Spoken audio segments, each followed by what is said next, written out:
Business with a servant's heart. Welcome to the podcast. Inspiration, motivation takes. Listen to the podcast. We're all about to talk about life. Our guests will share their life story. We want you to success in life and business. We're ready and we will start shortly. We're gonna talk about life. We're going to speak on business. You're gonna shine bright. We are going to witness. Business with a servant's heart.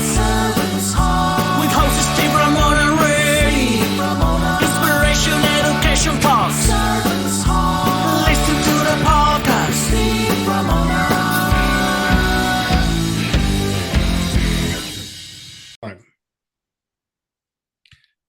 Welcome, everyone, to Doing Business with a Servant's Heart podcast. I'm your host, Steve Ramona. I am thrilled to have you join us today.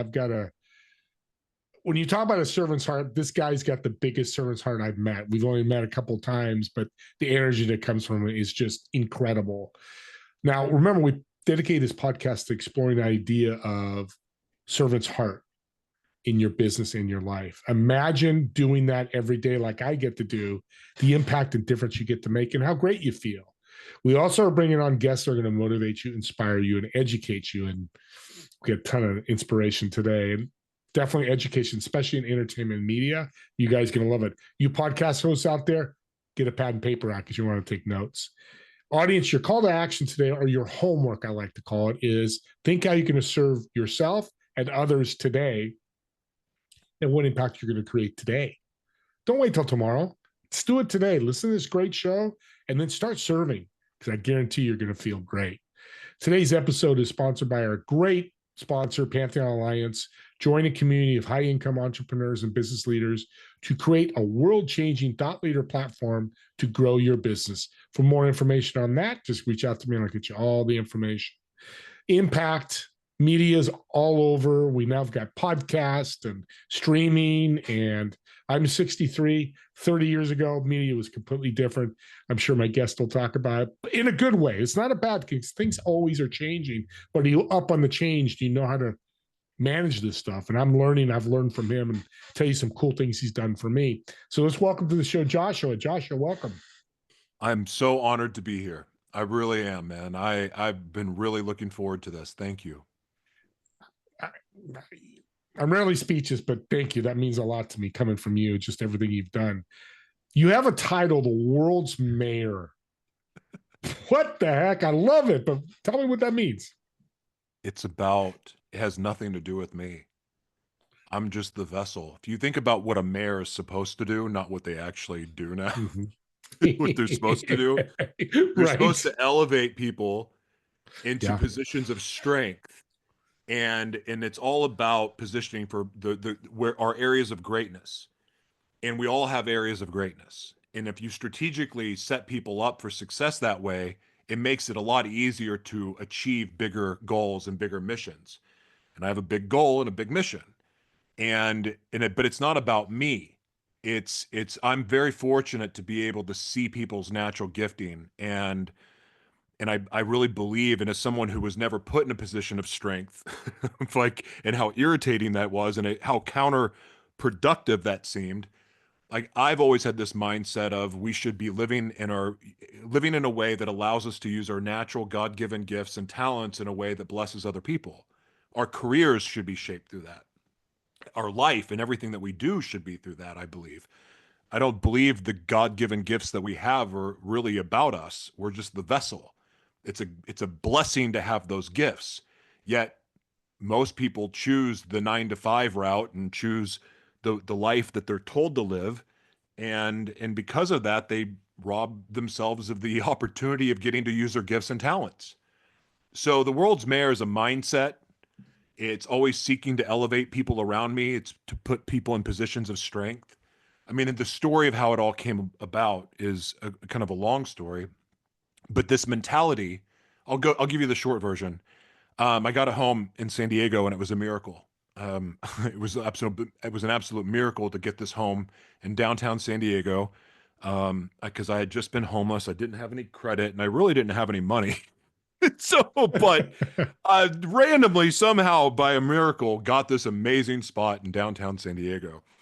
And I got up. I was always one of those people that would get up at 5 a.m. and go to the gym. And in San Diego, I like to walk. So I would walk to the gym, doing my morning gratitude.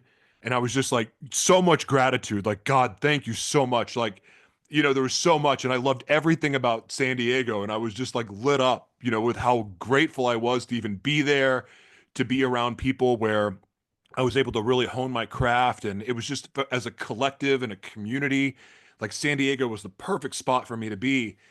And I kept talking about how much I loved it. And I was like, wow, I should just run for mayor of this place. And I just said it out loud in the middle of my gratitude. And then after my workout, I go and I start doing my broadcast. And I was doing live broadcast then. And I just said, yeah, I just threw out the fact that while doing my gratitude, because my show was called Morning Gratitude at the time. And uh, I just mentioned that I was like, yeah, and this came out that I'm gonna run for mayor, I think, or I'm gonna look into running for mayor, and just immediately people in the chat started calling me mayor, and that was, but it got the attention of somebody that owned a tech company. It was a pretty large tech company. It still owns that tech company, and he reached out to me and said, "Are you serious about this?" And I said, "Well, after looking at what a mayor does, I've been doing this naturally my whole life. It's like my personality." And not that I was always a good person, but like my instincts and the way that I thought and my philosophy on life, even before I gave my heart to God, it was like I genuinely cared about other people. Like I genuinely cared about helping people be great. And so the mayor thing started, but when I met with this tech company, he goes, well, what are your goals? Like, what are your main objectives? And I talked about what I wanted to do around the world and how I wanted to help the underserved. And he goes, you can't be the mayor of San Diego and do that. I go, why not? And he goes, because you're going to be in San Diego and stuck in San Diego doing all San Diego stuff. And I was like, oh, well, screw it. I'll be the world's mayor then. And then, so after that, I told my audience, like, well, I'm not going to run for mayor, but this is what I found out. And by the way, I bought the domain theworldsmayor.com because one day when we have a one world government, I'm going to be the world's mayor.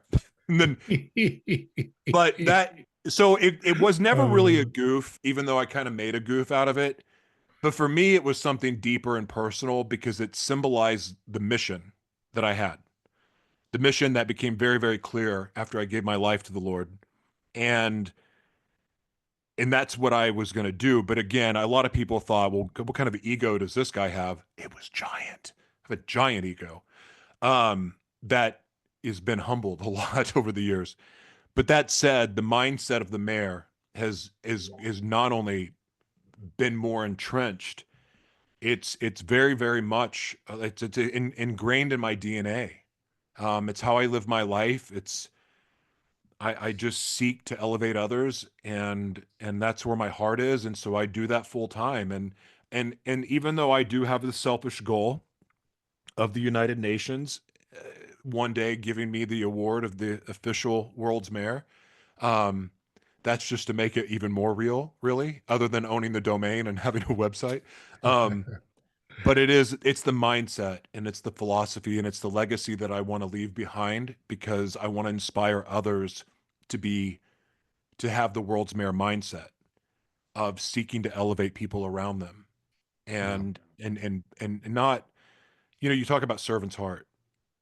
It is a servant's heart. That's what a mayor should be, is a servant's heart, because it's not about him.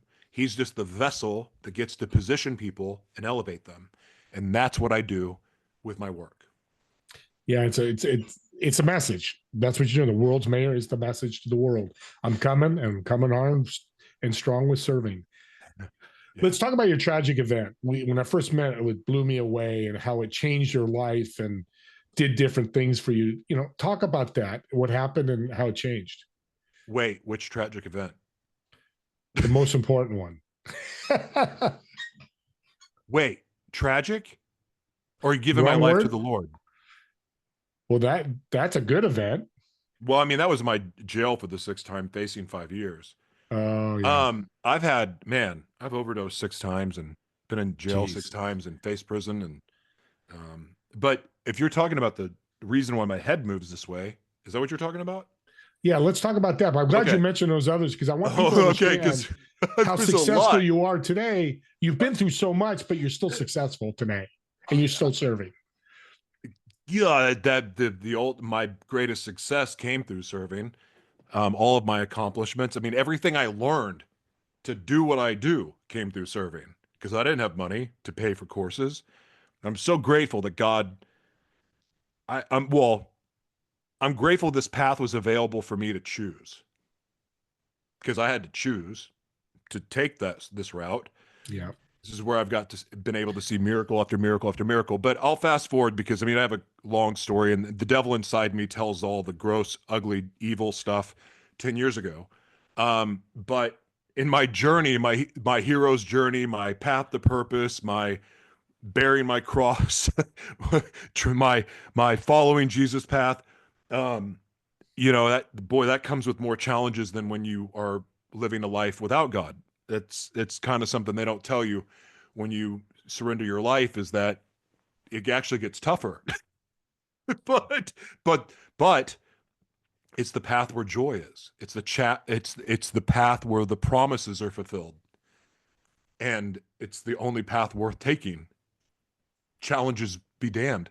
In my case, I have a heart for the underserved, and the underserved is also where people who suffer the greatest injustices. And so when I have a heart for a lot of different people, including the homeless and former trafficking victims, but also people who are falsely incarcerated. Um, and so when I started doing some of the interviews that I was doing, and I covered some subjects that I won't even say out loud here, just for the sake of not freaking people out, but I covered some really subjects that most people would not touch with a 10-foot pole. But I felt called to them. And one of them was working with sex offenders or people who have been accused of sexually violent crimes. And that is called civil commitment. And I first met somebody who had been charged and falsely imprisoned for 15 years. And I met him when I was living in Minnesota. I didn't believe him when I first heard. I thought this guy's just full of crap and whatever. But then he was pretty persistent. He's like, look at this. Like, look at the evidence. So I did. I saw his evidence. I'm like, oh my gosh. And then I was more willing to hear a story with an open heart. And this is a man of God. And I heard what he went through in this facility. And I heard what others were going through. And it really messed me up. They call them civil commitment. They're also like, you'll hear people say civil commitment and shadow prison in the same breath because it's a hospital and they get all this taxpayer money and everyone there is well paid, let me tell you. But it's a shadow prison because people are funding this prison and they don't realize what it actually is.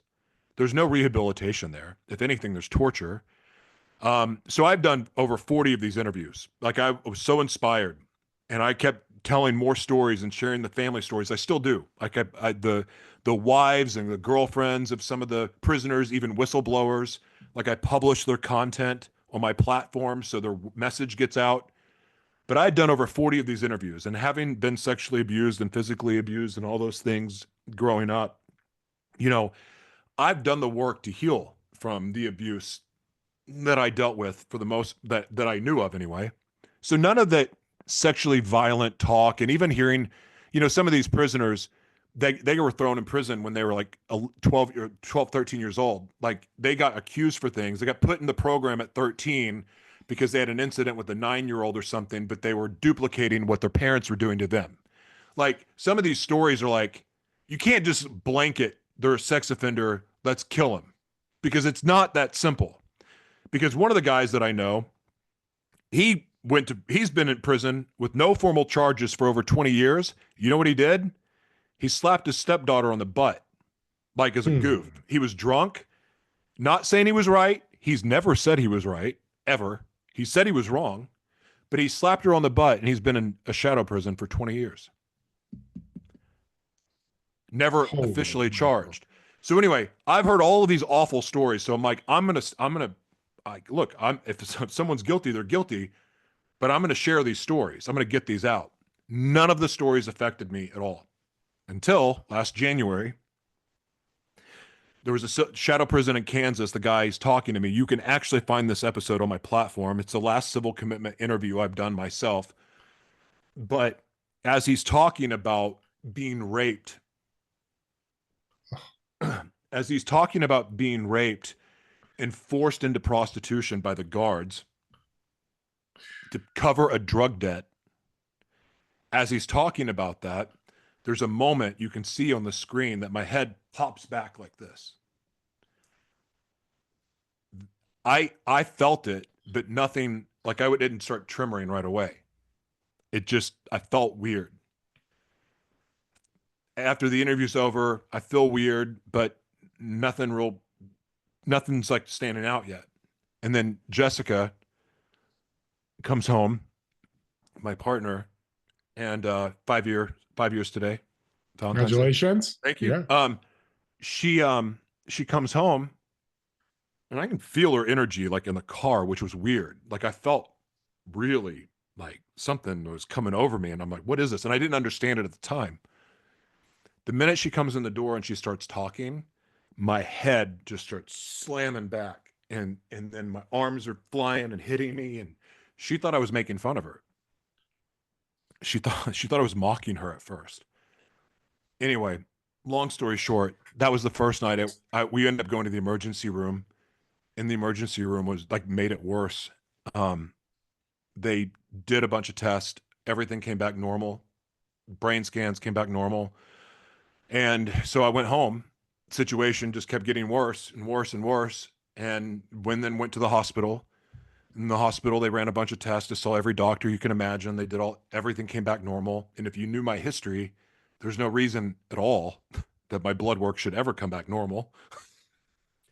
Yeah. I'm not the one that should be passing any health test, just because of all the damage that I did from 20 years of chemsex addiction, and just brutal addiction and having HIV and like all of these awful things. Like I should not have clean labs is the point, because I never have, but all of a sudden I did. Why in the world am I tremoring like this? Like what's going on? What is this energy? So long story short, in and out of hospitals, nothing, can find nothing. But because I know what I know about the future world that we're heading into, all the things that you've read in my book, all that information, all those things that I learn and teach and the work that I do, well, I learned that I went down that path because I was obsessed with the singularity and man merging with machine. Daniel's prophecy, when I learned about Daniel's prophecy, the iron and clay, and started diving into that when I was young, and then, paying attention to Agenda 2030 and the singularity, like all of these things that I was always obsessed with and dreamed about, the future worlds. That and the investigation of that is where I learned about how technology is used in mind control and I got to be careful what I say because I don't want to freak anyone out too much. But long story short, the connection between technology, man merging with machine, mind control, why they want man to merge with machine, why transhumanism is a thing, connecting all of those dots led me to going, wait a second. I'm most likely merging with machine because I feel cell phones in my body. I can feel your computer right now in my body. Our microphones, I can feel them. My phone is off, but if I get a notification, it's going to feel like electricity hit me. If your phone goes off, even where you're at, I'm going to feel it. That's what it's been like. And I feel lightning. I feel the energy of people. And so it led me to this connecting the dot thing and going, well, this should be at least considered. And there's research to support this. And it's from the people that are ushering this world in. They're doctors. So let me show this evidence to the doctors so I can try to get a treatment to find a cure, to find a relief from this. They tried to throw me in a psych ward 3 times because I was advocating for myself with medical documentation to show them, hey, all these other things are checking out. I'm not making this up. You can clearly see. You can see when my brain is scanned with, like, they put the nodes on my head, like through neurofeedback. You can see the bolts.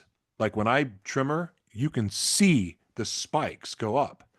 So, like, you're not finding a solution. Let's look at what I have here and maybe consider it. They won't even look at it.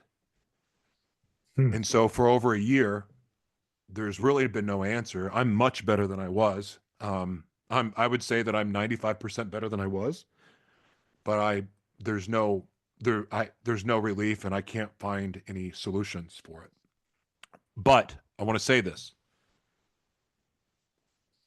It took away my ability to speak for a long time, because the more I talked, my throat would swell and become a strain on my voice. And so it just got to where I couldn't talk or have a conversation. So I lost a lot of my ability to earn, because my voice was one of the main ways I earned money, and even doing commercials and acting. And but that went away. But because of the technology that's available, I was still able to do a lot. I published 8 books that I wrote 7, published 8 books in the last year. And doors opened for me.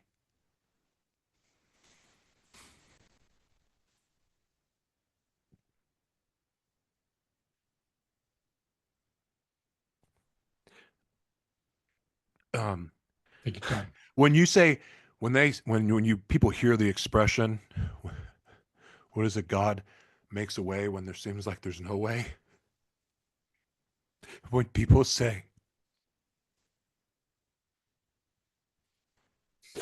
where I'm weak, he is strong, like those things that you heard in Vacation Bible School and all that, that's about as real gets. It's the most real thing I've ever known in my life, is that, like, I've always been like, I'm strong-willed and I want to learn and I seek out the truth and I seek out how to do things, and I'm not lazy, and like I've never really, had the resources for the help, but like I've always found a way. But sometimes you can't do it by yourself. And there's a lot of areas, and I just kept getting stuck and kept getting stuck. And like I had this dream. And then when I lost this ability and and the tremor started, I thought it was over. I thought everything that I've worked for, like the pulling myself out of the gutter from after I gave my life to the Lord 10 years ago, I'm like, what the hell was all this for? Yeah. Like, I've done all this work, and now, like, you're going to take it away? That's not what happened.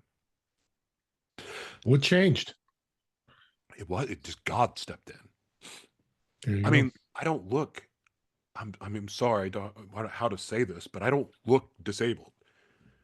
And the weird thing is, I was mentally disabled my whole life, but I never looked it. Like, I never looked the part. I had multiple personality disorder, or DID is what it's called. And like, I had that issue, but like, I didn't look the part, and like, and when I would talk and I'm talking about fighting for the underserved and helping the underserved, no one took me serious. Like, who's this pretty white boy, And Yeah. I mean, that was kind of the reaction I got, especially working in downtown Minneapolis and other areas. But when this happened, all of a sudden, the message that I've been trying to share the 9 years previous started registering.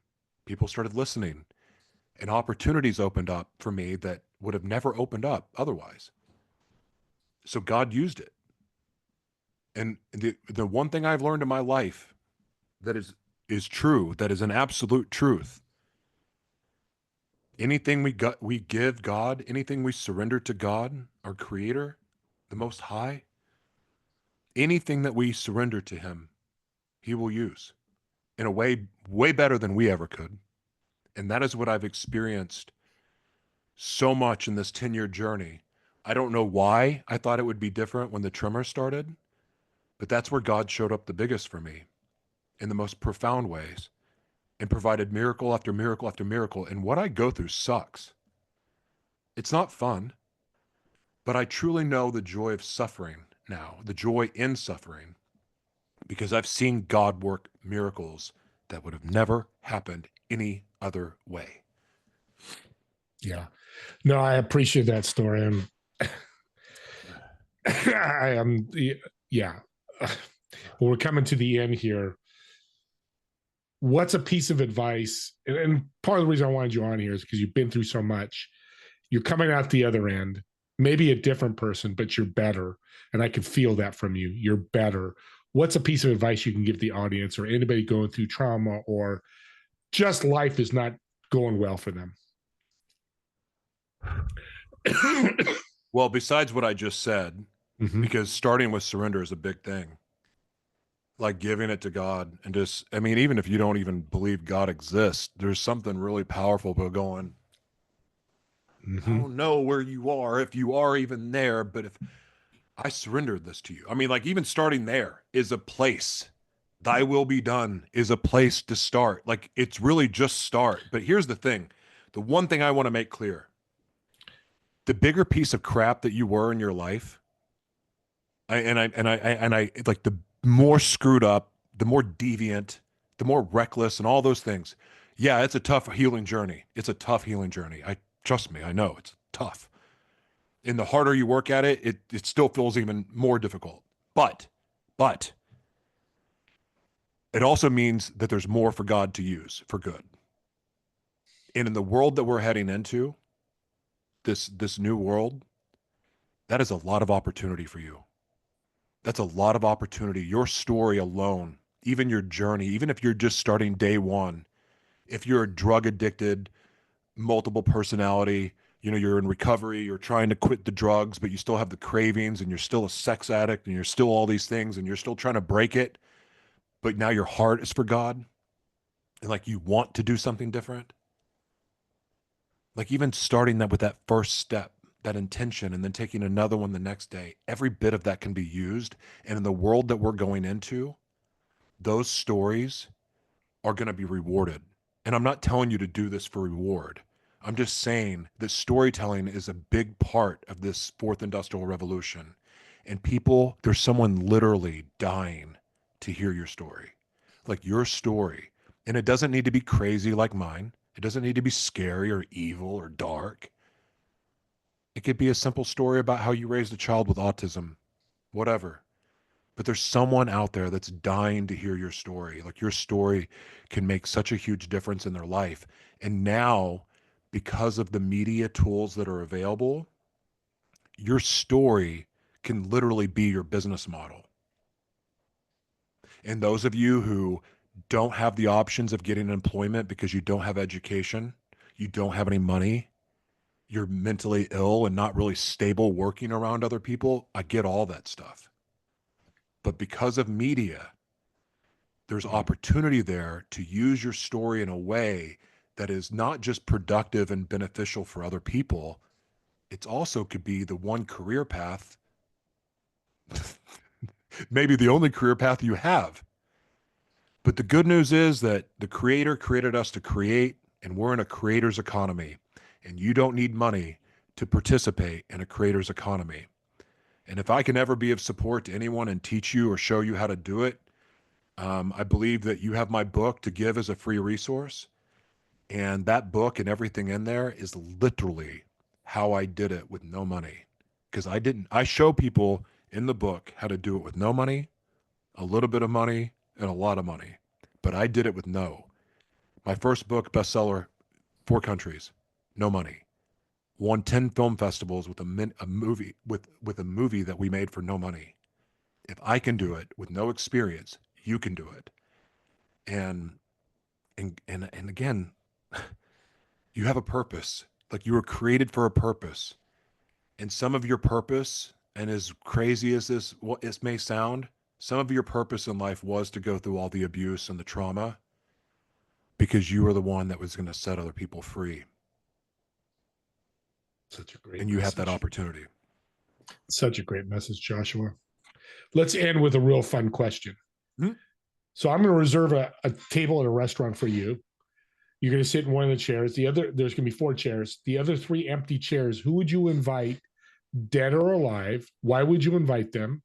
And what food would you order?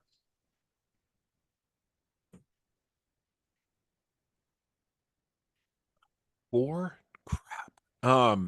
Because Well, 3. What you're in one of the chairs, so 3. I'll make it a little easier. That's a tough one because I would say Jessica for sure, and I would say my 2 daughters, but I'd also say my mom and Robbie. But I'll pick somebody that's not family related just for. Well, let's put all them. We'll put them in a family chair. Okay, a family chair, all of them in one person, because I don't want to leave them out. Because I mean, I'm sincere about that. Yep. You know, I would actually. This may sound insane, but I would want to have Jesus and the devil there. Okay, now that's interesting. Mm-hmm. Yeah, I would. The course, well, I would have a blend of foods. I have different ethnic foods. I would have a blend of it. Chinese, Mexican, Italian. I'd have a mix because I wouldn't want to in Thai food. I'd have it. It would be a collective, a smorgasbord, because when I eat, I like different genres of food. So like a cheeseburger and sushi sound amazing to me. So, but yeah, I would say Jesus, the devil, and my family, and I would the conversation that would take place is why I would do it. That's what hit my head as soon as you said it. It's like, wow. Okay, this is beautiful. And how can people reach out to you, Joshua? I know you have the website. Yeah, my Joshua T. Berglan, BERGLAN.com. That's the platform, and you can. My email is joshua@joshuatberglan.com. But you can contact me on the website too. There you go. And audience, I reached out to him. He gave me his book. And like I told him before the show, I've been using the book to write a book myself on serving and Flipboard and all the book is fabulous. And I'm going to put it in the show notes. Grab it. If you want to be in entertainment media, this is the greatest stepping stone you can have. I can't tell it enough. This has been a blessed show. Joshua, thank you for blessing my show and me. For your authenticity and generosity and being so genuine that I haven't been through a lot in your life, but now I can share your resources with others, what you've been through. And that's, audience, why you subscribe to the YouTube channel. Take this story that Joshua shared and share it with people that are struggling. Yeah. Maybe they reach out to Joshua and he helps them. You just gave the gift of love. Because when they come back and tell you, I'm so much better, I'm moving the right way, I'm going the right path, you did that. I know I take people like, oh my God, and same with entertainment, what Josh said, movies and books, and they could change people's lives. So take advantage of that and take care of that and subscribe to the YouTube channel. Also, too, me and Josh want to thank you all so much for watching or listening to this podcast. And we'll see you all in the next episode of Doing Business with a Servant's Heart. Have a great day, everyone.